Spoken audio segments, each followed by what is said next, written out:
Hello LC Valley, this is Jesse. Tonight, we're going to be talking about bullying. I'm here with Lexi right now, and we're going to be talking about what happened at the Lewiston School District. Lexi? Perfect. So then do I just tell my story? Is that how this goes? All right. I don't know where to begin. Okay, I'll help you out. Okay. So, right now there's an issue with your son, and he was bullied at school. Yes. Would you want to start with what happened, the day it happened? Okay. So actually, yes, because I know that there's been a lot of questions about the Daily Fly, and then there's been, news reports and everything. And I want to make this very clear. The school system has treated the situation wrongly from the beginning they've failed both boys. I have tried to reach out, them saying that they've contacted families, they've tried to, get statements from us. That's never happened. I even actually, after the Daily Fly came out, I contacted Lance Hansen myself, and of course he was out of his office. Who's Lance Hansen? That's the superintendent, okay. I believe. Isn't that his name? I believe so. Yeah, it's, I even had my mom call. She's been a special ed teacher for, she was in the district for over 50 some years. I mean, she was well versed in this stuff, and she's been right there beside me my whole time. And I know that there are two sides to this story, and I can't really legally focus on, everything that happened, but what I can tell you is that there were extensive damages done to my son and resulting of everything. This hasn't been a one incident isolation. This has been going on for years. He's been since 7th grade. I think the junior high dealt with it a little better. I was definitely more active in that. I was proactive in the, special ed and coming up with ideas and safety plans. I tried doing the same thing with the high school. For your son? For my son, and we were kind of just met with different attitudes. And I think that's what's most frustrating. And I think within the last year, it's really amped up. The one that I can think of is on August 26th. I went to them with these horrific videos.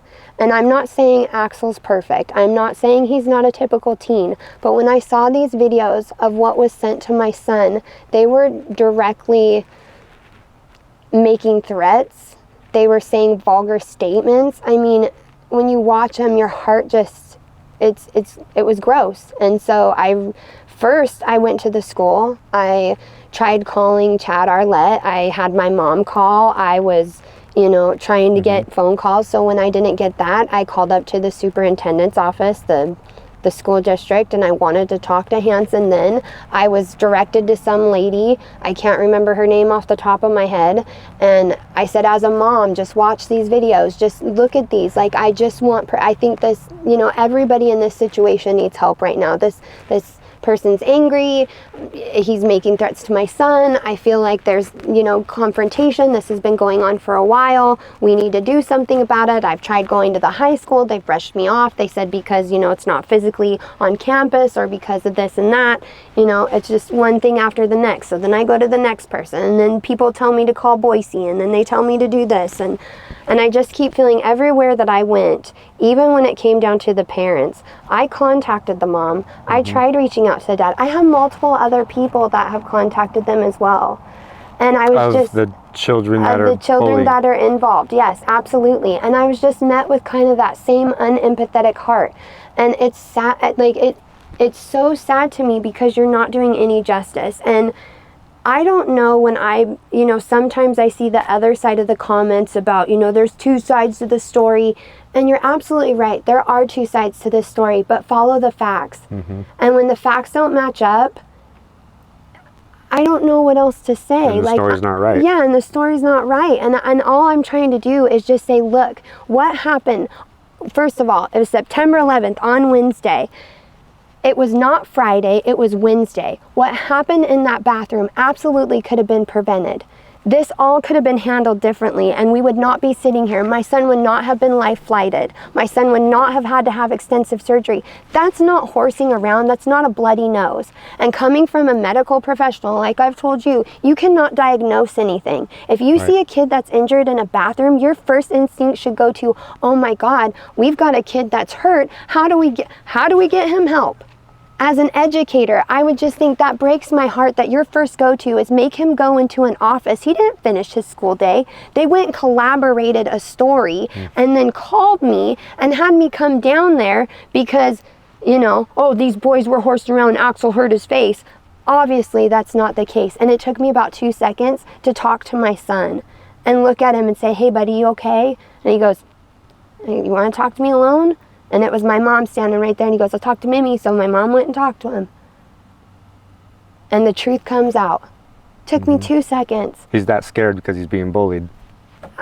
Wouldn't you? I mean, here's these videos that, I mean, say awful things and make you feel isolated and alone. Were they and the that's same what they videos do. that we got to see? Yeah, absolutely. Yep. They attacked his masculinity. They degraded him. Yeah, absolutely. Yep. And these are the same people that, you know, and it's not just me. That's what's crazy. This story is about 2 boys that were failed by the school system. Absolutely. Because the way that it was handled is just, it's asinine to me. It's crazy. But really, like, when I think about it and everything, it's just, I don't know. I don't have words for it right now. Normally you would think, okay, 2 kids get in a fight, whether it's an accident or not. Usually both kids get in trouble and both kids get suspended or something, you know, until it gets figured out.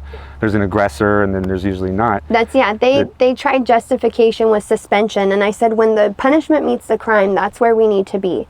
Does suspension seem okay to you when I go and I have to take my son into the emergency room and they send me to a specialist and he has to go get his nose fixed? He has 2 broken orbital bones, 15 broken bones in his nose.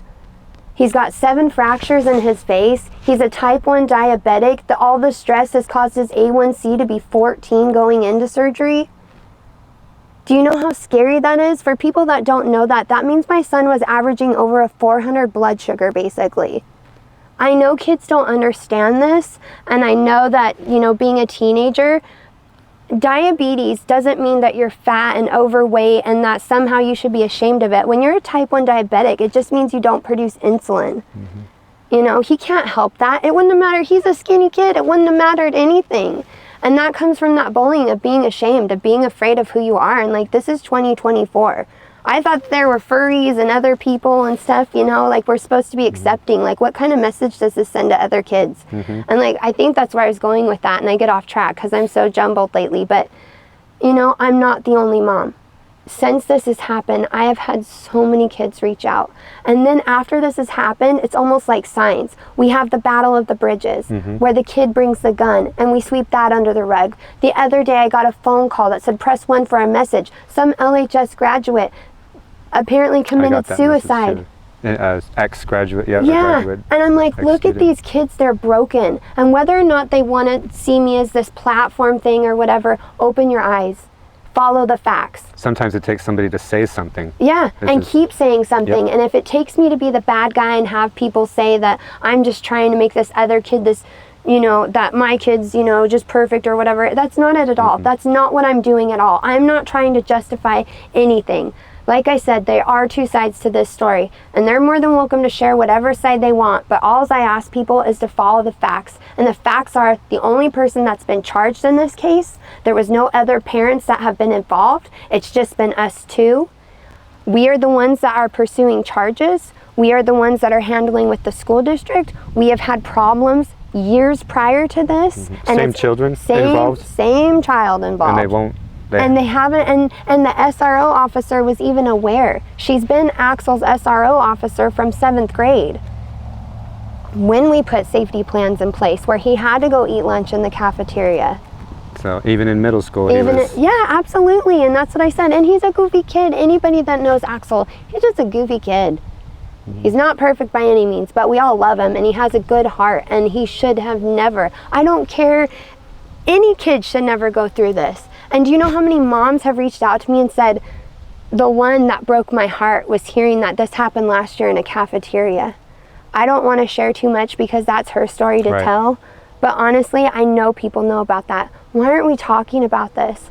Why do we keep just allowing it, and we make the victims the perpetrators, right? Like they're the ones, feel ashamed. Like, oh yeah, somehow that he's some valiant hero that came in and saved this kid, and my son's now, you know, should that same valiant hero sends him messages that are horrific, horrible. And you know, like I said, it's awful. The same ones that have isolated him and just, and Axel, oh my God, he's so strong, because I couldn't last a day dealing with that. I would have crumbled. I would have went home crying and be like, I'm never going to school again. You can't make me. And he got up every day and dealt with that until he literally physically couldn't.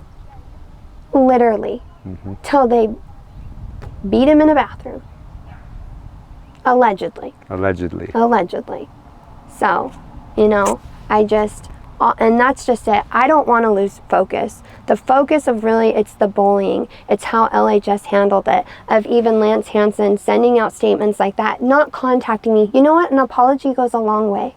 Recognition or some kind of absolutely. And acknowledgement. I am a very private person. I am I am on autopilot. I have many kids, I have a job, I just kind of do my thing. So this is all very new for me. But when you mess with my kid, and I feel like the way that I am a defender of people. I work with elderly, so that's kind of my thing. I see abuse and neglect, I want to correct it, right? So it's the same thing in kids. You're a bully basher. And so now I'm just I'm on this crusade, and it's not necessarily even this, because like I said, I know the case, and I know, justice will be served, and people will go on, this 15 minutes of fame will pass. But what I hope doesn't pass is, honestly, the bullying, the sweeping under the rug. Yeah, there's got to be some absolutely way. Because this was negligence. It wasn't dealt with in a timely manner. The medical, all of it. Were you allowed to get restraining orders or anything? No, you know what I was told? So maybe I should. So after Wednesday, when the attack happened, and we take him to the emergency room and we figure out all this, and then we have to go see the specialist, because now we have to go see the plastic surgeon who's going to fix his nose, which happened on Monday, which then corresponded into the ketoacidosis. And then on Thursday, he was unresponsive and life-flighted. And then on Thursday and Friday, he was in the ICU. Saturday, he got moved to the oncology floor at Sacred Heart. He did a little better. The potassium levels were still low. And then Sunday, literally, because I begged and pleaded as I watched my 15-year-old cry in a bed, because he doesn't, he's hooked up to 7 IVs and he's already been through enough. He just wants to go home. They finally let me take him home. And it's just it's just so much. But anyways, on Wednesday when the attack happened, and after all that, and then I go up Thursday. So these are 2 different weeks. So the first week when it happened was before his surgery. So this is the 11th I'm talking about. So the attack happens. My mother and I go up there on that Thursday, the 12th. And we talk to Driscoll, and we talk to the SRO officer.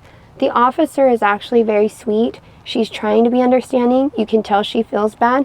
Principal Driscoll, I know I was amped up, and I know I was mad, but it doesn't, it still doesn't negate the fact that nothing was done. You spent more time trying to calm you down than paying attention to the situation. Or they just kept deflecting. They kept being like, well, we can't talk about the punishment that's going to be given out, because all I wanted to know was Axel was going to be safe. Right. So when Axel comes back to school, what are we going to do about this? What's going to happen? Right.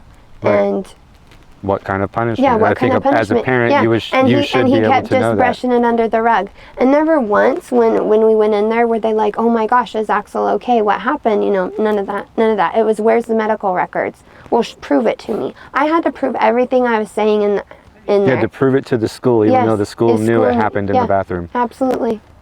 And like I said, I had gone to the school on August 26th reporting the videos.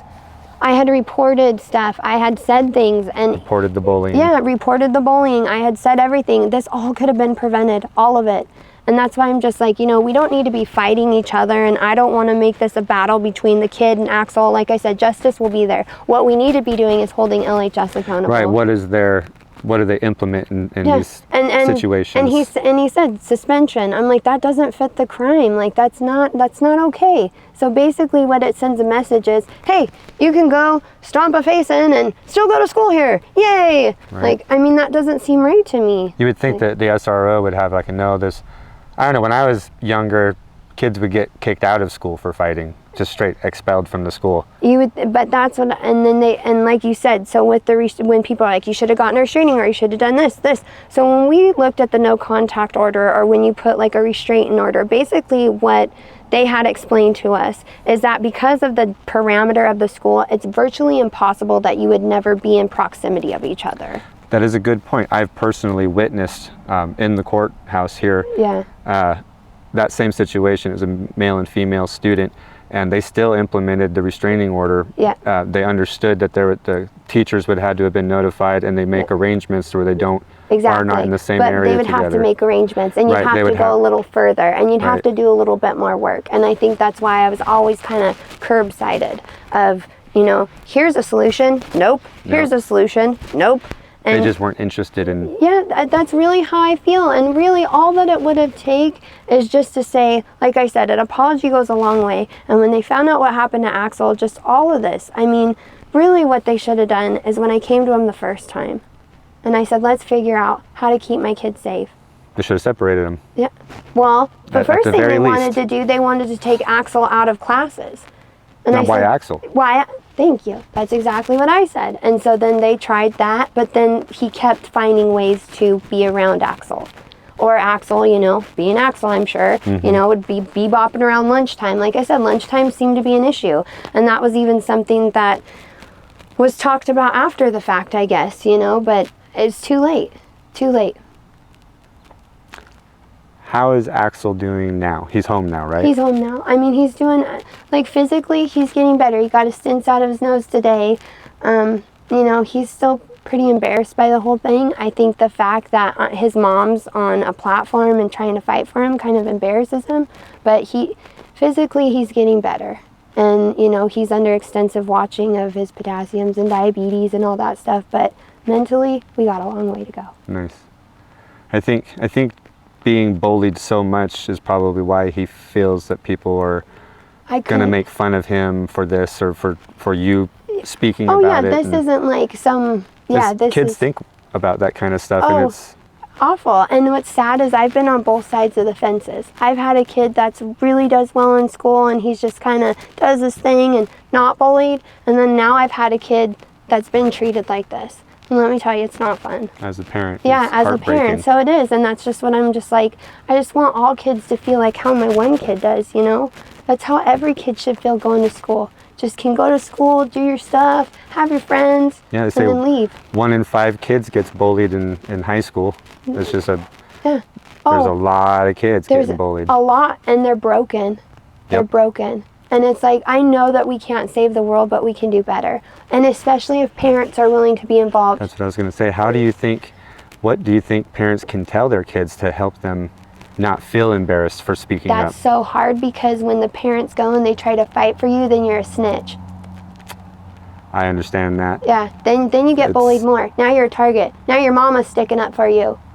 Now it's, oh, you going, little mama sticking up for you? You don't think I haven't heard that? That was in junior high one time. We went to go get his diabetes bag that he left. And I got out of he got out of the car, and he had his head down. It was the same group of boys. And I was sitting in the car, and they go, can I say okay. Yeah, they go, bitch. And I got out of that car, and I mom shamed him. I was like, are you kidding me? Right. I said, I've worked 16 hours and I am not going to tolerate that. Shame on you, basically. And and I thought maybe I got through then. I kind of approached it in that, this is a kid that really needs to feel connected. Like, why would you be picking on him? Mm-hmm. Does that make you feel good? Is that who you are inside? Shame on you. And then once again, I notified the mom then, and I talked to her about it then. And there's times where I felt like I was getting through to people, and then there's times where I just felt like I might as well be talking in the wind. No, nothing really ever came of it. No. Besides, look at where we are now. And this is why I'm so frustrated. And this is why when they're like, there's two sides to the story, absolutely there is. A lot of times there are. Yeah. But sometimes there's not. Exactly. And I'm like, just look at the facts. Just look at what this kid has gone through. And at the end of the day, what this is about is that Axel literally has gone through so much. Like, I just feel so bad for him. Like, and it's not made up. I don't want to go through this. I didn't want to go through surgery. I didn't want to see my kid life flighted. Like, those aren't things as a mom that... He got did he get an infection because of the surgery too? Absolutely. So what happens in your body when you have ketoacidosis, which is ketones that are produced in the kidneys, basically your body starts pulling from different cells. And so when it can't focus on, you're supposed to be young and healthy and, healing up the nose, your body starts being like, whoa, where can we pull from? And then everything just shuts down. So it's the infection, the low potassium, the ketoacidosis, the diabetes, all that stuff plays into a factor, and his body just went, I'm out. And that was in direct correlation of the stress, the blood sugars, the surgery. I'm like, if it wasn't enough that this kid, of what happened that Wednesday, then it was everything else, that correlation to this. And I'm just like, when do you just look at that and just say, you know what, maybe it's just best if we just let the courts decide. I don't know. Well, there should decide. There's bullying, physically bullying, cyberbullying. That's what I said. Oh my gosh. This is cyberbullying. This is oh my real life God. bullying. Thank you. That's exactly what I said with that. I said, isn't there cyberbullying? And no, apparently there wasn't. Absolutely there is. Okay. Well, whoever told you that is ignorant. Okay. Well, that's good to know, because with those videos, that is something I brought up. I said, isn't this cyberbullying? Isn't this something? And they're just like, no. No, it is. Yeah. Yep, whoever told you that should be ashamed of themselves. So you can seek out, well, you already have an attorney. Yeah. And you already have. Because, that's where we've gotten to. That's the sad part in all this. This is where we've gotten to. So, Sorry. No, you're good.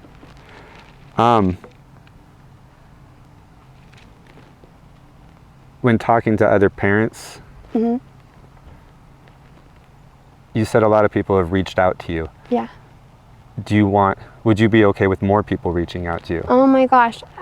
I want to take the weight of the world on, and I will try. It's a little overwhelming, I'm not gonna lie, but yes, I want them to be heard. I am fighting for all of us. Your voices are heard. I can't tell you how much it correlates. In your own life? In the past? And I just, like I said, nobody should have to go through this. As a mom, as a person, it's awful. And I will carry that burden. I will do it.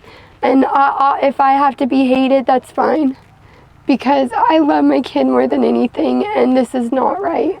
And it's not right for anybody to feel this way. It's not right for kids to have to go to online schooling because they're afraid to go back to the high school, or they're going to be ridiculed because of a fight. I'm about making wrongs right. And if Axel has done something wrong, I'll make it right. But in this situation, I'm sorry. I don't know what else to tell anybody. This is just what it is. Well, I think you're welcome into the bully bashing club. Thank you. So. I know there's the opposite side too. I'm starting to see where it's just like, my kid, it was wronged, and I understand that, and I'm sorry. It's just like, let's all just get along and love each other. Maybe I live in a different realm, but like I said, I thought we were all supposed to be accepting. I thought we were supposed to be, Or not pick and choose what we're accepting of. Exactly. If we're forced to be accepting of everything, then dang it, we gotta accept everything. Then we gotta accept everything. Right? That's what I'm saying. I'm like, whoa, yeah, this is crazy. This is crazy that we have to even talk about this stuff, and then that it's this far, and that it's not just me. It's not just Axel. Let's talk a little bit about the GoFundMe that was started for you for transportation costs and stuff. Oh my gosh, that thing was amazing. So it was one of my coworkers. She works in hospice, and she works very close with me, and she's an amazing lady. And I work a lot of hours. Anybody that knows me knows my dedication to my job. And she reached out to me and she goes, can I share your story? Can I start a GoFundMe? And I'm like, yeah, go ahead. I kind of blew her off. And then it started to catch, I think her name was Brittany Albright, and she started to kind of stand up for my son. I actually reached out to her because her child was bullied. Once again, I can't tell that story, but she had posted it on Facebook, and I said, hey, look, I'm a mama. this is what happened to my son. And she's like, why aren't you talking about this? And I'm like, Right. because like, honestly, I don't know what to say. I don't know who to reach out to. I'm scared. I don't want to make it worse for my kid. And so once that happened, then I think she tagged Miranda, and then you guys reached out to me, and now it's just, I mean, it's definitely got some attention, which is amazing. And I can't thank people enough for the support, because that makes me feel like keep going. Because the other side of it, if that's all that I read, those negative comments, or that, you know, people saying that other story, it's just like, that would make me want to hide. And that's why I relate to people that go back into hiding and don't say anything, and they're bullied. Like, I kind of felt like I was being bullied. Right. Like, yeah, it's just like, oh, okay, now you're going to attack my kid and make your kid the valiant hero. I'm not trying to make my kid a hero. All I did was tell a story. I didn't say, hey, look at this amazing child of mine. He's never done anything wrong. That's not what I did at all. I said, look at what happened. Look at the effects of the sequence of the timeline and the stuff we're dealing with and the way it was handled. That's what I started my platform on, and that's where that GoFundMe came from. Is like, look at this kid that's been hurt. Look at this family that needs some help. Let's see what we can do for her. Right. And now it's turned into, like I said, this platform, and it's great. Like, I hope that they really make some changes. Well, they need to make changes, and maybe you can be a part of it. Maybe, you know. Oh, absolutely. And the public needs to be part of it. The first thing. If you're sending your kids there. Yeah. Oh, and we pay for it. Yeah, You and know, you're paying they for it. get paid for children to go to school. You know, I've been a part of educators. My whole family was educators. And so I am well aware of, like, you know, taxpayers' dollars and things. And I think, you know, a lot of people are against public education. If done right, it's a wonderful thing. But right now, like, does this seem right? This part does not seem right now. Exactly. And it's just like, why should I have to go send my kid to a private school? And because IEP kids, like special needs children, they don't have that option a lot of the times, because Right. they won't take kids like that. Right. And that's just it. And that's the real story of it. They want to say who has special needs. It was my son. He had an IEP. Axel has an IEP. Yep. And I'm just like, give me a break. Where are the other parents? Where, you know, it's just so much. I wish I could say so much, and I'm trying not to. In good time, you will be able to. I know. And my big thing is just how it was handled. And like I said, they literally sat my son in an office for 2 hours. He did not receive any kind of medical attention. He didn't even get an ice pack.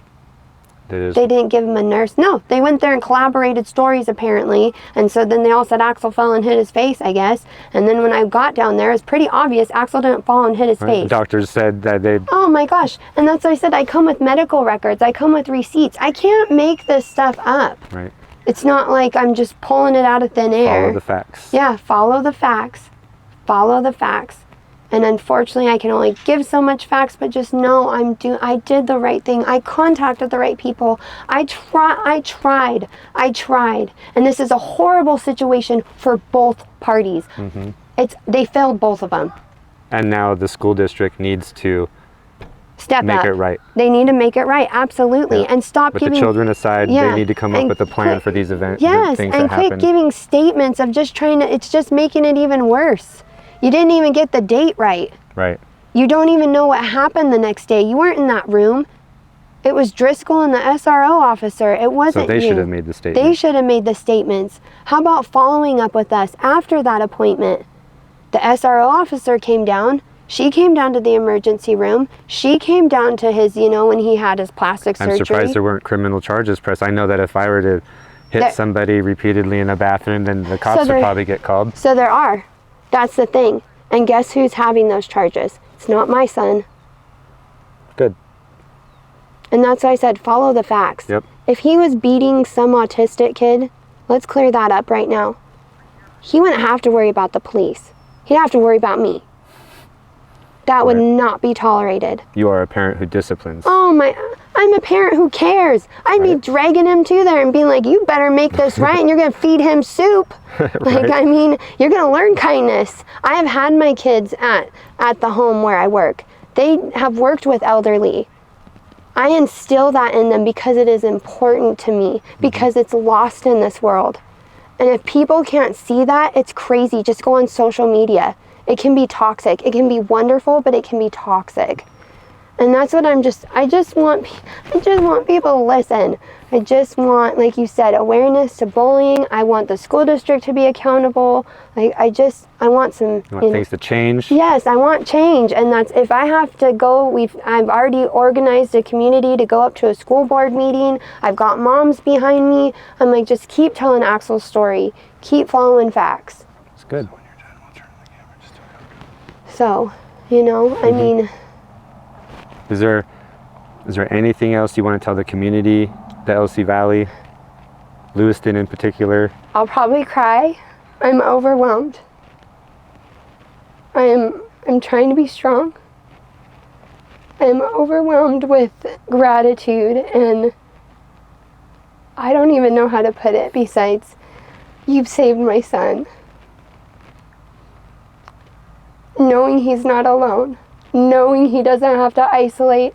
I hope, you know, he's gonna get therapy, obviously, but knowing that people believe his story and know the truth and know who he is inside is an amazing thing. Despite all the other bullshit, I can't thank you enough. Because that phone call hopefully won't ever come to me. Well, we appreciate you speaking up and standing up for your son and for all the other bullies. For everybody. And that's what I just said. I just want this to be right. This was a horrible situation that all could have been avoided. And it, you know, I don't know what to say. But besides, it's horrible. It's horrible for both parties. I agree. Well, I guess with that being said, LC Valley, it seems we have a problem. Bullying, maybe not so much just here, but you know, everywhere we have a problem. If there's any parents out there that want to talk about their situations, even as a kid, you know, sometimes the parents of these children were just as bad as bullies, and us parents know them. And if there's anybody out there that wants to tell their story, maybe we can get something changed in the school district, implement some discipline. I don't know. Give us a call, look us up, and we'll be more than happy to try to help. Until next time, peace.